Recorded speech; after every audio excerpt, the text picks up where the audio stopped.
Hello and welcome back. I'm Joseph Hoffman. Today we're going to be learning a finger power exercise that will help us review all 12 major and minor triads.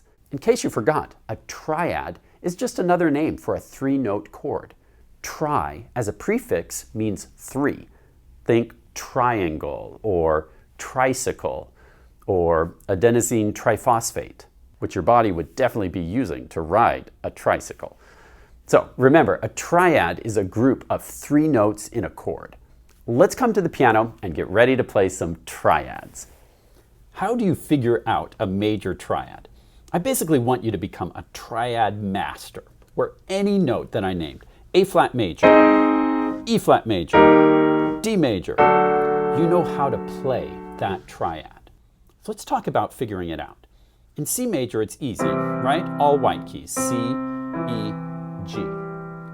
One way to figure out a triad is just by remembering the pentascale. If I say, give me a C major triad, you can use the C major pentascale and then just skip instead of stepping through the pentascale, and that builds the triad. For example, if you remember A flat major, play the A flat major pentascale and then just take Do, Mi, So every other note, skipping, and that builds the major triad. We often call the three notes or pitches of a triad the root because it's the lowest note of the triad, like the roots of a tree. The third because it's the interval of a third above the root, and the fifth because it's a fifth above the root. When you combine the root, third, and fifth, that builds a triad. So we could spell the A flat major triad, A flat, C, E flat. Let's try spelling some other major triads. What if we wanted an E major triad? Well, we could start simply by thinking about the E major pentascale. Now, what would the root of the E major triad be? Well, the root is our lowest pitch, which in this case is E. And what's the third? Well, a third above the root is 1, 2, 3, G sharp. And now can you tell me what the fifth of the E major triad is? How do we find a fifth? Well, we just count to 5. It's that easy. 1, 2, 3, 4, 5. The fifth of our triad is B. So we spell the E major triad E, G sharp, B. Now, another fun way that I have found to keep track of all the different triads, because there are a lot. How many are there, in fact? 1, 2, 3, 4, 5, 6, 7, 8, 9, 10, 11, 12 keys on the piano before it starts over again. So you basically have 12 major and 12 minor triads to essentially memorize. Now, to help organize them, I like to think of them in families. And the first family I call the marshmallow sandwich chords. Why marshmallow sandwich? Well, I'm going to put a piece of white bread on the bottom, a piece of white bread on the top, and I'll put a white marshmallow in the middle. The marshmallow sandwich chords are all white keys. And what are those? We have C major, all white keys. We have F major, all white keys, and G major, all white keys. So these kind of form a family that I call the marshmallow sandwiches. Okay? So that's one way to kind of think of them grouped together in your mind. Now, there's another family of three chords that I call the blackberry sandwich chords. We've got white bread on the bottom, white bread on top, and the blackberry jam in the middle. Okay? So white on the outside, black's in the middle. We have D major, E major, and A major, all in that group. Try playing those chords with me. Play D major, play E major, and play A major. Those are our blackberry sandwich chords. Okay? Let's talk about how composers can show you which triads they want you to play using chord symbols. Major triads are simple. The chord symbol for a D major triad is simply a capital letter D. The chord symbol for an E major triad is a capital E. A major is a capital A. Basically, any major triad symbol is simply the capital letter itself. If you see capital C by itself, play C major. If you see a capital F sharp by itself, play F sharp major. Now, there's another kind of family that I call the chocolate cookie with white cream filling, you know, like an Oreo. And those chocolate cookies with the white cream filling in the middle, it's like you've got the chocolate cookie, the white cream filling, and the chocolate cookie on top. Okay? It's like an Oreo cookie chord. That would be like D flat major, which we could also call C sharp major, right? We have E flat major and A flat major.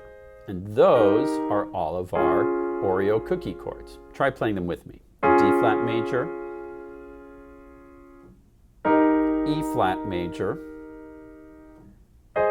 and A flat major. And see how those kind of make their own family of 3 chords. Now, our last family I call the oddballs because they're the ones that don't really fit into any kind of pattern. We've got F sharp major, which we could also call G flat major, which is all black keys. Try playing that one with me. You can use left hand or right hand.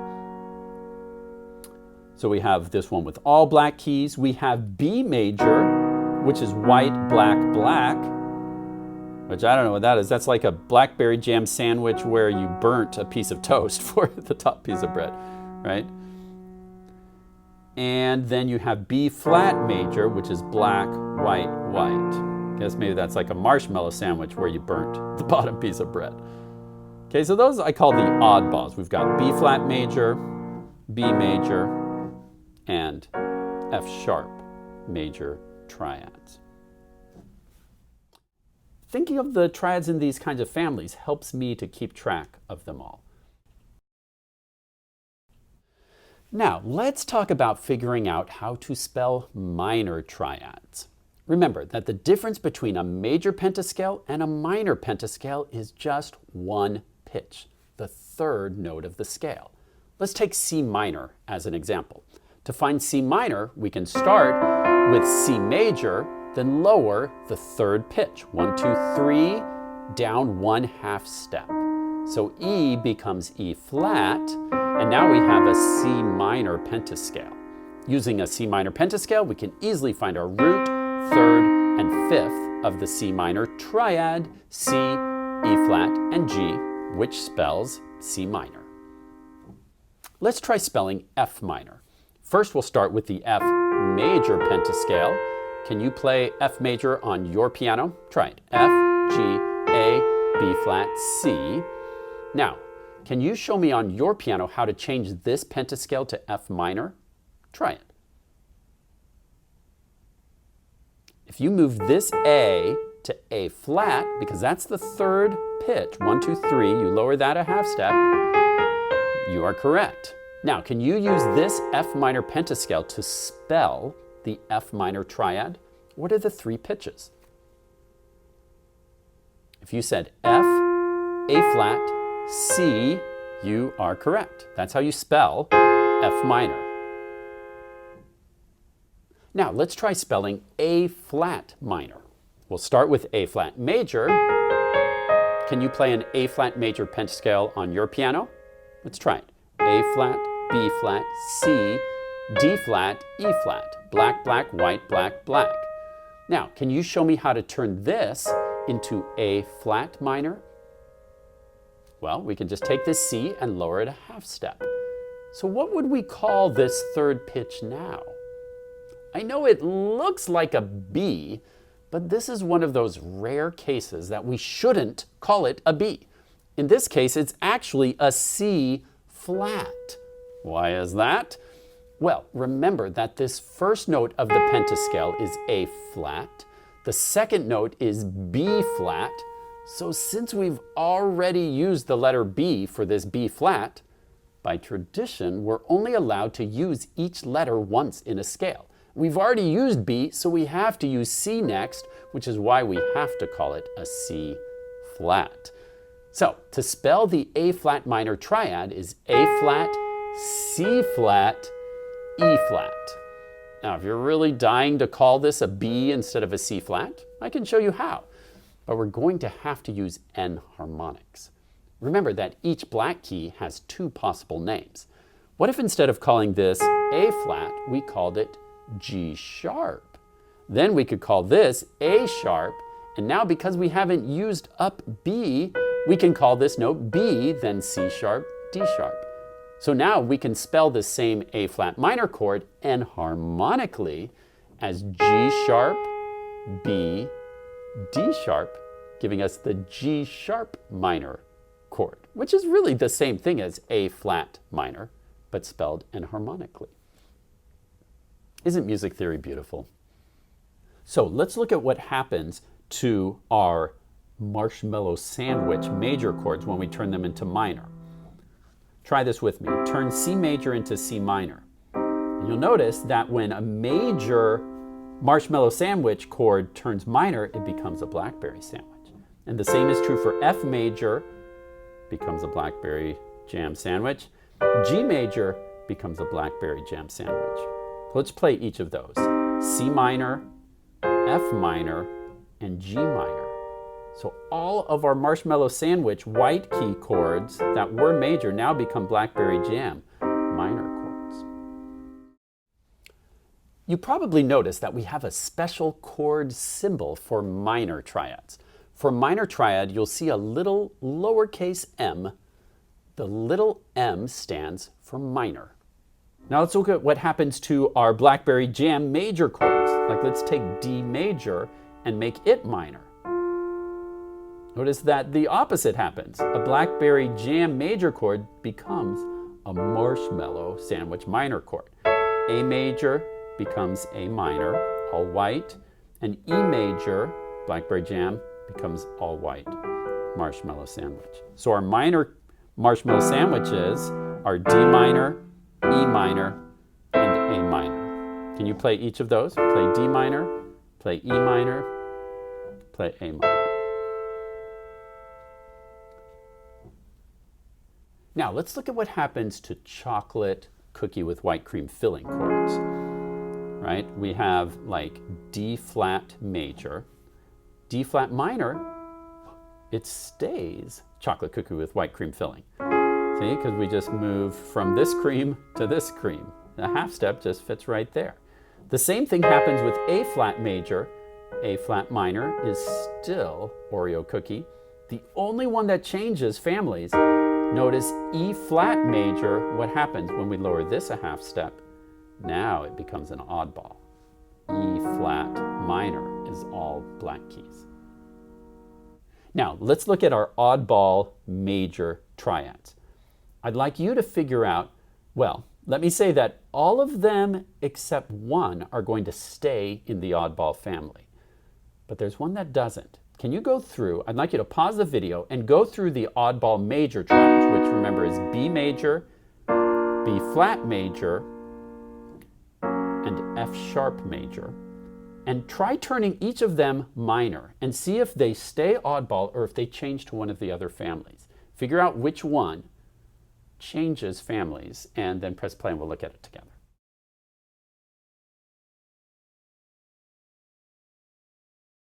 Well, let's check out our oddball majors. We have B major. How would we turn that minor? The middle key goes down a half step. So here's B minor.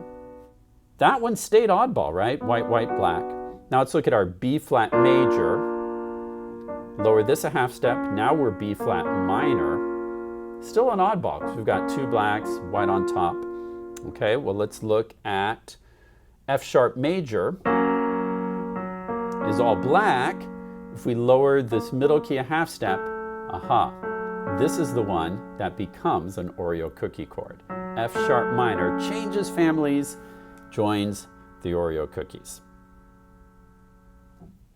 Now, these are lots of chords, but I want you to get so good at your major and minor triads that, like I said, I can call out any triad, E flat major, and you know exactly where that is. You can think, oh, E flat major, I remember that's one of my Oreo cookie chords.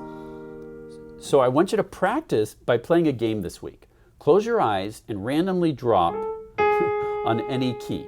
Open your eyes and try and build a major triad on that key. And then change it into a minor triad. Or sometimes go the opposite and land on a key and start minor and then go major. Do that like 4 or 5 or 6 times every day. Just random keys until you know them backwards and forwards. Another thing you can do is take a 6-sided die and assign like 1, 2, 3, 4, 5, 6 to 6 keys, maybe like C through A. Roll the die, a 6. Okay, 1, 2, 3, 4, 5, 6. So I have to find A major. Then on the next roll, you're going to use the black key. So it'll be 1, 2, 3, 4, 5, and then have B, because remember, we only went C, D, E, F, G, A last time, so now B will be included with the 5 black keys. Roll the die.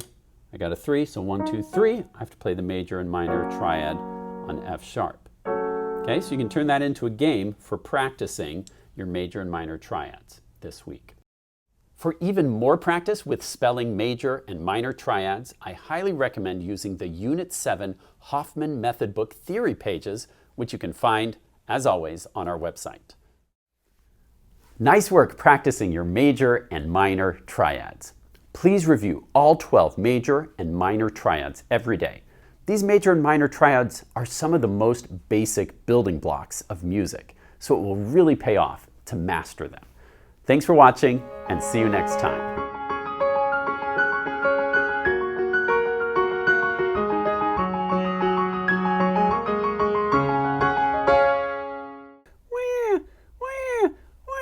Baby, don't be tristful.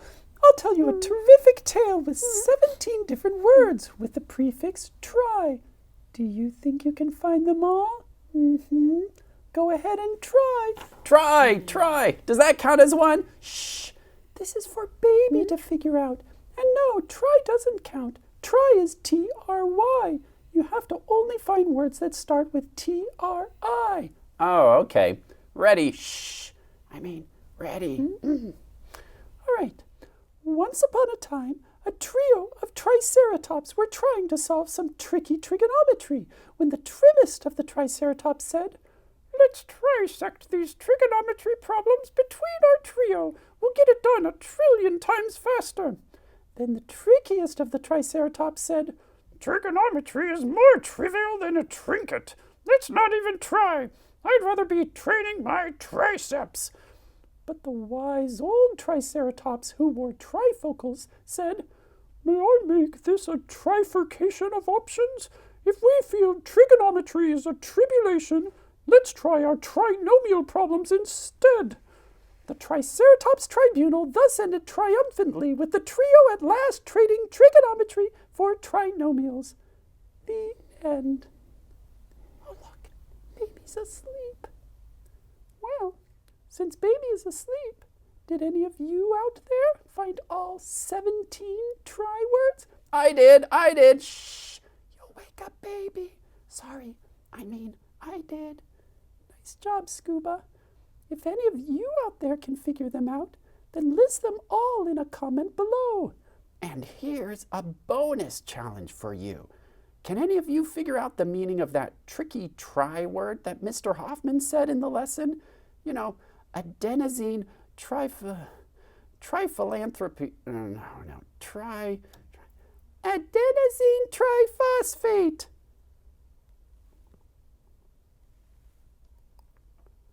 Yeah, that's what I meant. Adenosine triphosphate. Whoa. Well, if you can figure out what that is, write it in a comment below and tell us what it does. Here's a clue. You use it every day. Okay, good luck. Thanks for watching. Bye. Bye.